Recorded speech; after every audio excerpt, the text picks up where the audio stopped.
Pemirsa, sejumlah warga mengeluhkan lamanya hasil tes swab PCR untuk dapat diketahui bagi seseorang yang menjalani tes itu. Kondisi ini bagi mereka selain memberi tekanan psikologis dan juga tekanan ekonomis, juga akan menyebabkan keterlambatan dalam mengambil tindakan preventif jika ternyata hasilnya positif. Saat ini umumnya hasil tes swab PCR baru bisa diketahui oleh orang yang menjalaninya dalam jangka waktu 3 hari hingga 5 hari setelah pengambilan spesimen. Jangka waktu ini saja sebenarnya sudah tergolong lama bagi yang menjalaninya karena di jangka waktu tersebut mereka umumnya akan merasa tertekan secara psikologis dan aktivitas ekonominya akan dibatasi. Selain itu, jika orang yang terperiksa tadi ternyata positif, maka langkah pencegahannya akan menjadi terlambat. Karena dalam jangka waktu itu besar kemungkinan orang tadi dengan sengaja atau tidak sengaja telah beraktivitas menularkan virus ke tubuh orang lain. Jika ia OTG, belum lagi di banyak kasus sejumlah warga mengaku baru mengetahui hasil tes PCR jauh lebih lama lagi atau lebih dari 5 hari. Tentu hal ini akan berdampak lebih buruk lagi bagi penanggulangan penularan COVID-19 di tanah air.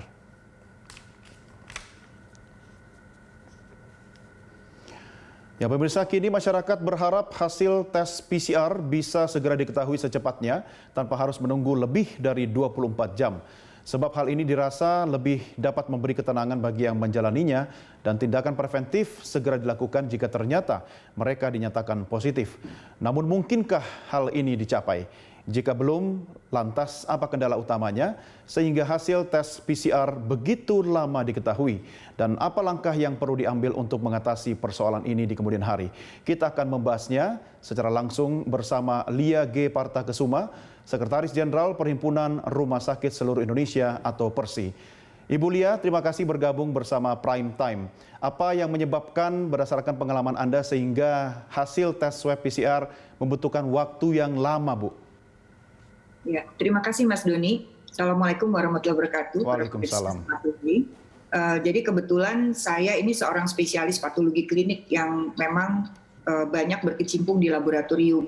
Nah, sedikit ingin saya sampaikan bahwa yang disebut swab itu adalah bagaimana cara pengambilan bahan pemeriksaan sampel. Jadi di swab itu artinya dihapus, diambil dari suatu tempat. Nah, pemeriksaannya sendiri untuk COVID itu ada beberapa macam. Jadi kalau disebut sebagai pemeriksaan swab, itu bisa swab diambil untuk pemeriksaan serologi. Serologi itu adalah pemeriksaan antigen biasanya. Dan ada lagi untuk pemeriksaan molekuler. Nah, ada dua macam yang lazim sekarang ini dipakai. Satu pemeriksaan molekuler dengan kita sebut sebagai TCM atau tes cepat molekuler.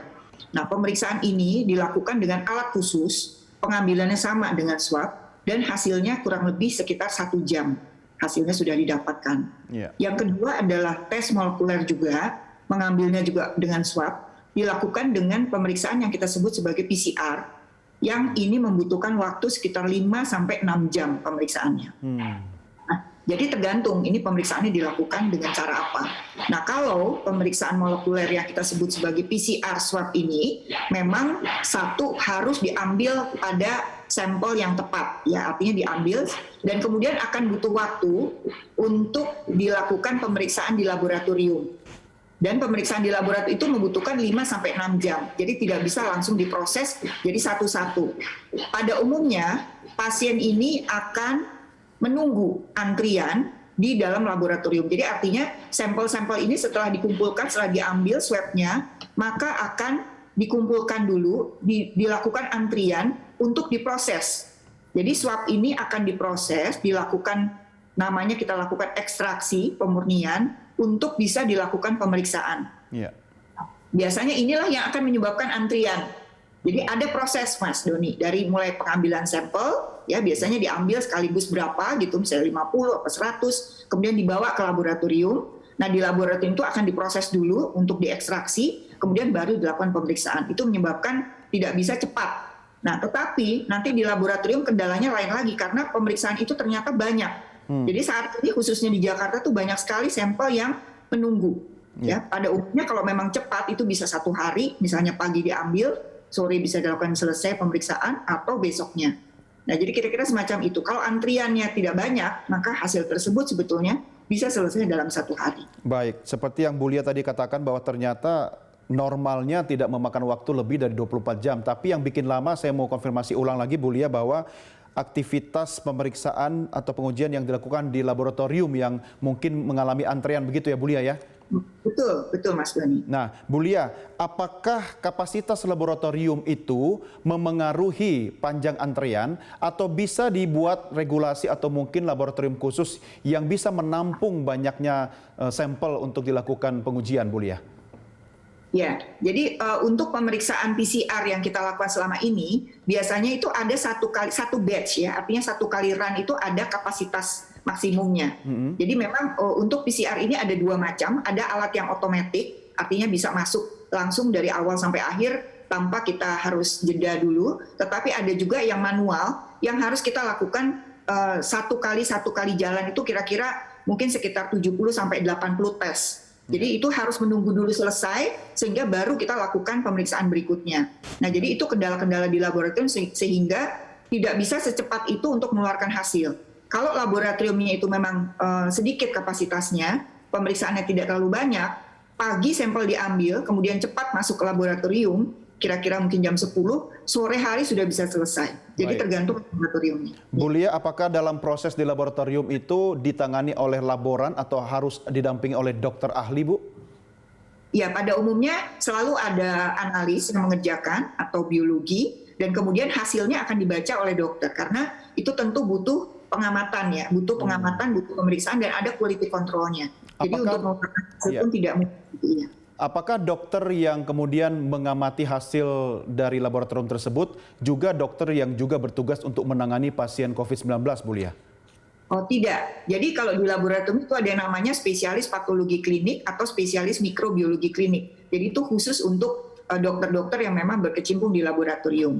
Tapi apabila tidak ada pun biasanya ada semacam konsolidasi. Jadi hasil itu bisa dikeluarkan oleh lab yang bersangkutan, tetapi nanti ke depan ada quality control yang dilakukan juga oleh baik itu oleh Litbangkes maupun oleh dinas kesehatan setempat. Baik. Jadi memang ada sistem quality controlnya. Baik, Bu Lia, artinya kunci hasil laboratorium akhir itu di tangan dokter ahli ya Bu ya. Apakah bisa didukung misalnya dengan mempersingkat mata rantai dilakukannya penelitian atau apa yang bisa dilakukan Bu Lia? Apakah mungkin peningkatan kapasitas atau penambahan jumlah SDM yang terkait langsung dengan uji tersebut? Apa Bu?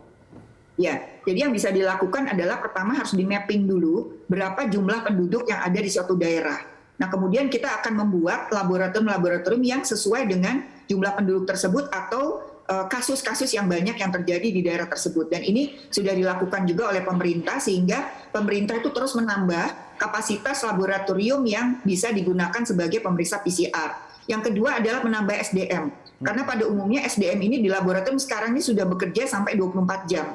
Dan itu juga melelahkan serta membuat peralatan itu juga kadang-kadang ada kalanya misalnya bermasalah begitu.